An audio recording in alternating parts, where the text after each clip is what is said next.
Hello, this is Distracted Lord, and welcome to Lake Cove, which is the first map of Polar Peninsula, which is the first DLC. It's not exactly brand new, been around for a little while, but as you can see, this map is quite empty because I've done all the tasks, and we're not even going to be working here. We're going to be over in Emandra, the second map, which is the most painful map in the entire game that I've seen so far. And you may notice there are still quite a few tasks around that I haven't done, but we're not going to be doing any tasks because we're going to be doing this specific contract. It says here, during the war our forces were on the offensive in this area. Not everyone reached the objective, some armoured cars were lost in the snow. Try to find and recover them, and do pack a crane with you, you will need it. So around here there's these two armoured cars, just like sitting here, sort of buried in snow. And if we go back over here, it says I first need to drive over there, and then I need to deliver them to the airport. Where even is the airport? Oh, it's, yeah, of course, the airport, this bit here. But it says metal detector is recommended, so that's what we're going to use. We're going to drive up here with a metal detector, and then we're going to get a crane truck and also drive it there, and then pick them up, and then try and get them all the way down to the airport, which should be incredibly difficult because this map is so terribly bad for driving around because the roads are awful, but we will see that in a second. First, let's take a look at the vehicles that I've got, because this map being a DLC comes with some of its own vehicles, the first of which is the Ford F750, which, yeah, it's a pickup, sure. The important thing is that it's a very big pickup truck, and you can add on a custom pickup bed, a small roof rack, and the utility mount in the middle.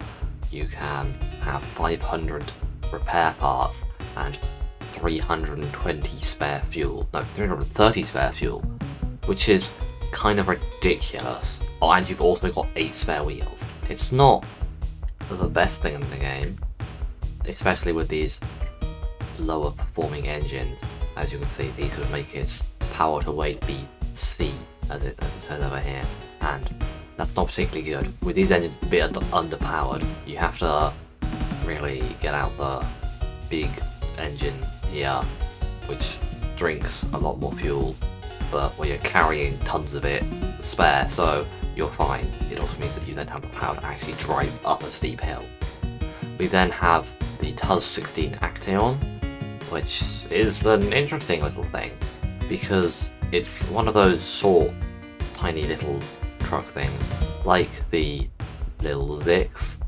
It's just slightly different because it gets this weird autonomous medium winch, because it's got all the medium options that the off-road and other trucks come with, but it also has an autonomous medium, whereas the scout vehicles get an autonomous scout, and most off-road trucks don't get that, they just have the other 4. So it has its own unique winch, which is very nice. It also gets the thick tyres. You can have active suspension, but why have active suspension when you can have even more tall suspension? Also, very helpfully, it gets a roof rack, and it gets these small attachments. Oh, and a log carrier front. I don't know if this was a particularly good idea to put this log carrier on here, because the trailer's not that long, so the logs are gonna like fall out the back if you accelerate too sharp. And then we have the TUS 108 Warthog, which is another fairly similar truck. Same suspension, same wheels. It doesn't get the autonomous winch, and then you get various attachments for it. For some reason, the maintainer frame add-on is incompatible with the roof rack, which the game calls trunk repair supplies. It's not trunk repair supplies, it's a roof rack, and it gets a really tiny fuel carrier, which is even smaller than the other truck. So these vehicles are cool. The Warthog's not exactly the most useful thing ever because it doesn't carry that much, and it doesn't have an autonomous winch, but it is quite small and light and falls over a bit. Whereas the Action is kind of cute, and then the Ford F750 is just literally bigger than half the big trucks in the game. Like the Step 310, you park it next to it, and it is just smaller.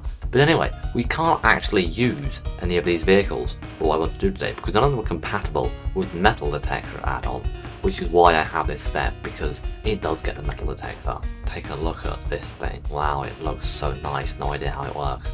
Let's go find out, shall we? Also, this is the most annoying place to do a garage. Well, placement of the exit to the garage. Because some vehicles don't have the turning circle to make it round there without smashing into that frame over there. And then there's this random fuel trailer. And the nearest trailer selling place is annoyingly far away. So anyway, we need to get up there. Best route, probably just to go through here. That seems like a terrible idea. Let's go for it. Let's see how many times I roll on the way. So I'm just driving in here to the destination marked on the map. Why do I have to drive there though? Because they're not actually here. There's one there and one over there. Maybe I just have to do that and then go find them. I don't think it's supposed to show up on the map. Because now I know exactly where they are. I guess I'm supposed to, like, we stop somewhere. You can use the metal detector module. Go down.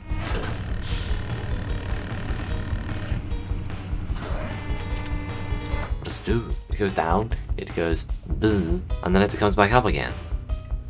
I have no idea what it did. I don't know. Anyway, I'm going to drive to where I know the armoured car to be, which is just up this cliff here. Well, here's the armoured car. It's just over here. It's sitting on top of the snow, not requiring a metal detector to obtain it at all. So I'm not quite sure why I even need a metal detector. That's weird. Also looks a bit damaged. Yeah. Oh, apparently it also like weighs a ton. As soon as physics activated, it just went thud. Yeah, not quite sure why I need the metal detector. Maybe I have to drive to that location with a metal detector. Although actually, I think it just said the metal detector is recommended. Yeah, it says metal detector is recommended. What was it recommended for? What does it do? I don't know. Because I know where they are. I saw it on the map, so I'm not quite sure what I'm supposed to do with this thing. I use it now to make a different noise. No? It's exactly the same. I'm confused. Anyway, I need to just tow this, I guess, all the way back to the airport. Except it doesn't have any winch points. Here we go, and I've fallen over. Well, I barely clipped the tree. Okay, so I'm just going to leave this here for now, and I'm going to get something with a crane. So I've got my Dan up here. Let's see whether I can actually winch to it. Yes, it does have a winch point. It's sort of obscured by the big arrow, but I can pick it up using a winch. We can just like squish it there, yeah, and then I just have to drive that way again. But I don't want to reverse through there because that does not seem like a fun idea. So I just said turn around. I've made it back with one of them round this path, going back past garage. Now I just need to take it all the way around the rest of this bit of road. Although actually I might see if I can go down here, because this road here is terrible and horrible, and there's this hill here that you can't really see. It doesn't look like much of a hill. If I spin it around, I might see it better. Like, this hill is just pure ice, and it's on a camber, and it's got trees and power poles, and it's just very difficult to climb, and I imagine it's very difficult to go down as well. And then in between these rocks here, you've got some nice like icy rocks that have basically no grip whatsoever. So I don't even know whether I can make it through that. Ice kind of quite doubt that. So I'll have to go through and then down this way instead, and through this area that I haven't been, but I'm fairly certain this will just connect to that. And then we have to go across here where there isn't a bridge, because there's no bridge, and sort of get around there and onto this, and then go all the way around there and not roll on the ridiculous amount of giant rocks that litter this path down here.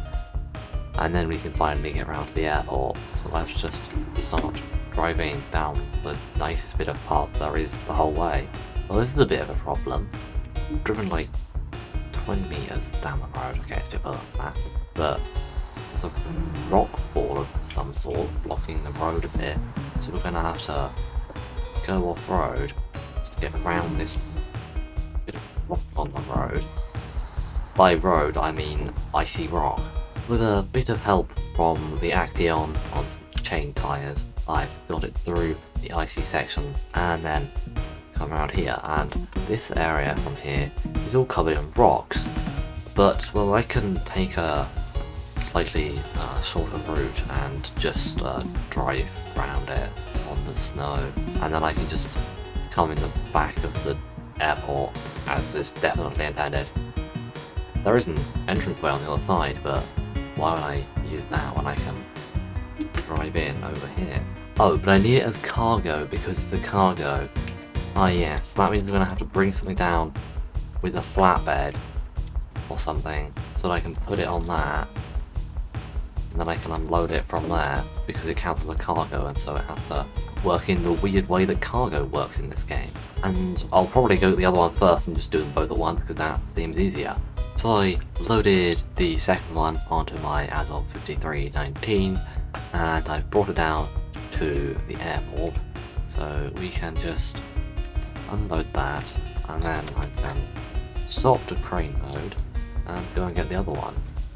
I also just noticed that when I was dropping that off, normally if you're delivering multiple of the same thing, they sort of go in a stack, but for some reason the armoured cars did not stack, and it's 1 of 1 on armoured car and 1 of 1 on armoured car. Well, currently it's 1 of 1 on one of them and 0 of 1 on the other, but no, it seems a bit weird how they don't stack, and they are separate. There we can hack that, and then we can unload that one. It's a wonder that the cars were knocked out right there. We would never recover them otherwise. We're pretty lucky. Their crews not so much. Oh, that's lovely. Right, so that's that contract done. I think there's another one. Yes, it's called the Star in the Sky, which is... oh no, there's an aeroplane wreck as well. Why don't you go and, like, go pick up the pieces of that as well? Yeah, woo. And it's basically the same thing, just even more annoyingly difficult, and this map is pain as it is. So I probably won't make a video on that because it's kind of the same thing, and those are not going to happen in this episode. So thank you for watching. Don't get distracted. Right now, let me just fill this crane, then we can do some epic donuts. Yeah, don't get distracted. Go subscribe now, and until next time, goodbye.